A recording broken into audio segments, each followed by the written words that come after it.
Du 20 octobre 2023 au 11 novembre 2023 devrait avoir lieu la première édition de Super League de la CAF.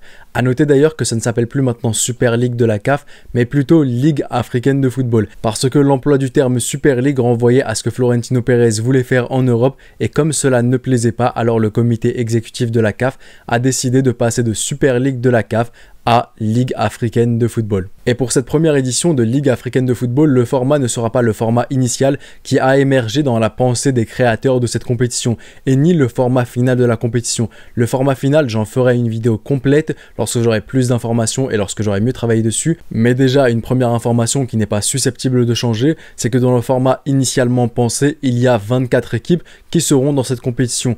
Or, pour ce premier format de Ligue africaine de football, il y a simplement 8 équipes, pour plusieurs raisons. Raison de moyens, raison due au fait que plusieurs pays n'ont pas de stade homologué, etc., etc. Et dans cette vidéo, en premier lieu, on va voir la présentation des équipes qui vont participer à cette première édition de Ligue africaine de football. Deuxièmement, le format de la compétition et où est-ce que les matchs vont se jouer. Et enfin, pour terminer, les récompenses de cette compétition. Mais avant de commencer, n'hésitez surtout pas à vous abonner si ce n'est pas encore fait. Vous êtes environ 70% à regarder les vidéos sans être abonné, donc faites-le, ça m'aide énormément. D'autant plus que si vous ne le savez pas, depuis le 17 juin jusqu'au 31 août, il y a une vidéo qui sort par jour non-stop. C'est un challenge que je me suis lancé. Pour le moment, j'y tiens, il reste que quelques petits jours. Et pour récompenser tout cela, la manière la plus gratuite et la plus simple possible, c'est de vous abonner si ce n'est pas fait, mettre un petit like si le contenu vous plaît, à partager, et c'est parti pour le sujet de la vidéo. Et pour cette première édition, la CAF a décidé de garder un certain mindset qui est le même que celui de la version finale et la version initialement pensée de la Ligue africaine de football. C'est-à-dire qu'on ne prendra pas les meilleures équipes africaines, on va pas prendre les 8 meilleures équipes africaines, mais plutôt prendre les meilleures équipes, entre guillemets les meilleures, de chacune des confédérations. Ce qui fait qu'aujourd'hui, pour cette première édition, on a 3 équipes de la Confédération Nord, 3 équipes d'Afrique du Nord, une équipe de la Confédération Sud, 2 équipes de la Confédération Centrale, une équipe de la Confédération Ouest et une équipe de la Confédération Est de l'Afrique. Donc, un peu partout dans le continent, des équipes ont été prises et ces équipes-là sont les suivantes. Dans la Confédération Nord, on a premièrement le plus grand club africain de l'histoire, El Ahly, le 11 fois vainqueur de la Ligue des Champions de la CAF, l'actuel vainqueur de la Ligue des Champions de la CAF. Le deuxième club nord-africain qui sera là, c'est l'Espérance de Tunis, quadruple vainqueur de la Ligue des Champions de la CAF. Et enfin, le troisième et dernier club nord-africain, c'est le Wydad Casablanca, triple vainqueur de la Ligue des Champions de la CAF, vice-champion de l'édition 2022-2023. Et déjà là, rien qu'en Afrique du Nord, on peut commencer à débattre. 3 équipes nord-africaines sur les 8, ça représente à peu près de la moitié des équipes qui vont aller lors de cette première édition. Et je trouve que c'est totalement normal, proportionnellement au succès en Afrique. L'Afrique du Nord surdomine le continent africain en termes de clubs, donc je peux comprendre qu'on leur attribue beaucoup plus de place. Mais maintenant, c'est sûr qu'il y aura du débat. El Ahly, il n'y a aucun débat là-dessus. Quand bien même vous pouvez détester le club, le haïr du plus profond de votre cœur, il n'en demeure pas moins que factuellement, c'est le meilleur club africain de l'histoire qui domine absolument ce continent, donc sa place est légitime, pas qu'en Afrique du Nord, mais en Afrique tout simplement. Ensuite, pour l'Espérance de Tunis, je comprends absolument le choix de cette équipe-là. C'est la 3e équipe nord-africaine la plus titrée du continent, et à ce moment-là, vous me dites, mais où est-ce qu'est la 2e équipe nord-africaine la plus titrée?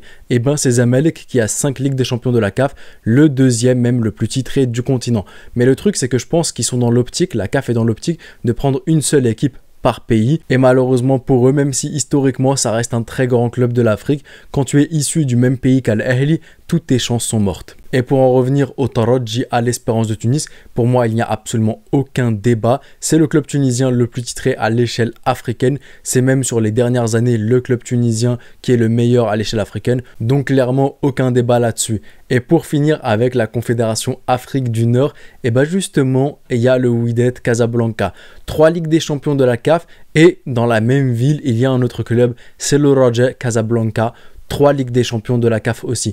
Alors pourquoi est-ce que le Wydad a été privilégié au Raja? Pour moi, je trouve que c'est assez explicable. Au vu des dernières années, le Wydad à l'échelle africaine est quand même supérieur au Raja. plus de finales remportées, plus de finales atteintes tout simplement, plus de derniers carrés aussi atteints. Et donc si un seul club marocain devait être choisi pour participer à cette première édition, je comprends totalement que le Wydad ait été choisi et je trouve pas ça scandaleux du tout. Passons maintenant à une autre confédération, la confédération Afrique du Sud. C'est Mamelodi Sundowns qui a été choisi. Ils ont remporté une fois la Ligue des Champions de la CAF, autant de fois que Orlando Pirates, mais au vu des performances sur les dernières années de Mamelodi Sundowns, je comprends totalement le choix de la CAF de privilégier Mamelodi Sundowns plutôt que Orlando Pirates ou tout autre club sud-africain. Pour la confédération d'Afrique de l'Ouest, c'est le club nigérian Enyimba qui a été choisi, un club qui a remporté à 2 reprises la Ligue des Champions de la CAF.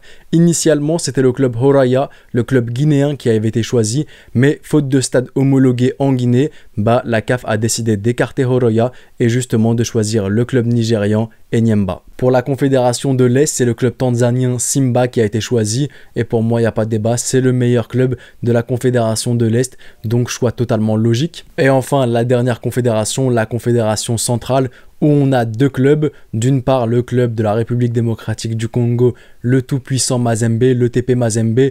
Forcément, historiquement dans cette confédération là, on ne peut pas faire mieux que le TP Mazembe, qu'au 2e club le plus titré en Afrique, avec 5 Ligues des Champions de la CAF, une finale de Coupe du Monde des clubs pour le TP Mazembe, donc choix totalement logique, même si sur les dernières années, le TP Mazembe, c'est plus le grand TP Mazembe qu'on a. Et ensuite, on a le club angolais, le Petroleos Luanda Atlético, qui pour les performances sur les dernières années, je comprends le choix au vu de la faiblesse des clubs dans cette confédération d'Afrique centrale.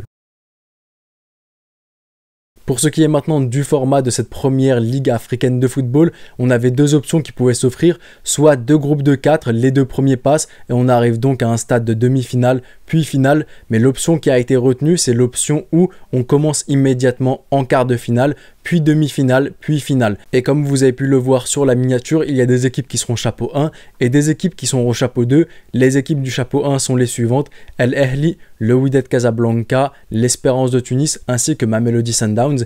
Les équipes du chapeau 2 sont le TP Mazembe, Enyimba, Simba ainsi que le Petroleos Luanda Atlético. Et revenons un peu sur le format. Je vous ai dit que ça allait commencer en quart de finale, puis demi, puis finale. Sauf que je vous ai pas dit un truc, c'est que c'est sous format aller-retour. Quart de finale aller, quart de finale retour. Demi-finale aller, demi-finale retour. Finale aller, finale retour. Qu'est-ce que ça veut dire à ce moment-là? Ça veut dire que initialement, les informations qu'on avait eues où on nous disait que la compétition se jouerait en Tanzanie, c'est fini. Le match d'ouverture sera certes en Tanzanie, ça veut dire que le club qui va affronter la Tanzanie jouera son premier match en Tanzanie, mais ensuite son match retour va le jouer chez lui. Il n'y aura plus de compétition au sein même d'un seul pays, ce sera une compétition comme on peut avoir en Ligue des Champions de la CAF. Tu vas jouer ton match aller par exemple en Tanzanie et le match retour, si c'est Al Ahly, va le jouer au stade international du Caire et ainsi de suite. Et à titre personnel, ça m'embête pour 2 choses. La première des choses, c'est que tout change à chaque fois. On n'a pas quelque chose de fixe, les informations changent. À l'heure où je m'enregistre, ce sera sous forme aller-retour dans chacun des pays. Demain peut-être, on va revenir et tout va se jouer en Tanzanie. Donc honnêtement, ça me gêne qu'on ne soit pas fixé depuis le début et que même peut-être à une semaine de la compétition, on va complètement changer les règles. Donc honnêtement, vraiment, ça m'embête et ça devient de plus en plus insupportable. La deuxième des choses qui est embêtante, c'est forcément pour les joueurs. Ce qui était initialement un Final 8 où tu allais rester dans le même pays et ne plus jamais bouger, là tu peux te retrouver par exemple si on prend le cas d'Al Ahly. Al Ahly joue contre Simba en Tanzanie. Al Ahly doit donc faire un déplacement jusqu'en Tanzanie, puis ensuite revenir au stade international du Caire et jouer son match retour. Et imaginons qu'Al Ahly passe. S'ils doivent ensuite affronter Mamelodi Sundowns, donc ensuite ils vont du Caire jusqu'à Sundowns et ensuite ils reviennent au Caire. Et ensuite si Al Ahly gagne sa demi-finale aller-retour contre Mamelodi Sundowns et qu'ils doivent par exemple affronter le Wydad Casablanca sur une finale aller-retour, ils doivent aller à Casa puis ensuite revenir au Caire ou inversement. Donc ce qui était initialement un Final 8 où tu restes dans le même pays, où tu bouges absolument pas, là déjà tu as un match aller-retour, donc c'est encore plus épuisant parce que de base si tu arrivais en finale tu jouais seulement 3 matchs, tu jouais ton quart de finale, ta demi-finale et ensuite ta finale. Maintenant si tu arrives en finale tu vas devoir jouer 6 matchs, donc 3 matchs de plus et mine de rien c'est épuisant pour les organismes. En plus de cela, faut compter maintenant les voyages et c'est tout un... Vraiment, c'est n'importe quoi. J'ai pas les mots. À chaque fois, ça change, comme je vous le dis. À chaque fois, tu épuises encore plus les joueurs. On voit des joueurs qui ont un calendrier super chargé, d'autant plus qu'on a une Coupe d'Afrique des Nations qui va se jouer en janvier. Donc vraiment, blesser les joueurs avec 3 matchs en plus, avec des déplacements, je trouve que c'est délirant. Mais en tout cas, c'est les informations qu'on a maintenant. Et on n'est pas à l'abri que les informations viennent encore à changer. Et pour terminer le sujet de la vidéo, parlons des récompenses. Pour les 8 participants, la récompense de participation est d'environ 10 millions de dollars. Et ensuite, pour le vainqueur de la compétition, il y aura forcément le trophée, la coupe que tu pourras mettre dans ton armoire, mais aussi une récompense d'argent, environ 12 millions de dollars, ce qui est hyper intéressant. Donc si tu gagnes la compétition, tu rentres avec 22 millions de dollars environ, ce qui est bien pour payer tes dettes si tu en as, pour payer des salaires, pour payer des infrastructures. Si tu es corrompu, pour mettre l'argent dans tes poches, tu fais ce que tu veux. Mais en tout cas, pour le vainqueur, il y aura 22 millions de dollars et au minimum, même si tu perds dès le premier tour, tu as environ 10 millions de dollars. Donc je trouve ça hyper intéressant. Maintenant, d'où est-ce que l'Afrique va aller chercher l'argent alors qu'ils sont endettés? Ça, c'est un tout autre débat. Et on arrive donc à la fin de cette vidéo relative à la première édition de Ligue africaine de football ou Super League de la CAF si vous préférez. Personnellement, je ne suis plus trop fan. Concernant les équipes, moi, il n'y a rien qui me dérange. Les équipes qui participent, moi, ça me va. Maintenant, sur le format de la compétition et le lieu de la compétition, c'est là que ça me dérange complètement. Tu passes, comme je l'ai dit dans la partie relative à cela, tu passes d'un format Final 8 où tu joues dans un seul et même pays à un format match aller-retour où tu vas devoir te déplacer dans toute l'Afrique. Et ça me dérange parce que d'une part, comme je l'ai dit, tu changes à chaque fois les modalités et ensuite tu fatigues encore plus les joueurs. Donc j'apprécie pas. Et les récompenses, elles sont plutôt cool. Mais comme je vous l'ai dit, où est-ce que l'Afrique endettée trouvera ses récompenses?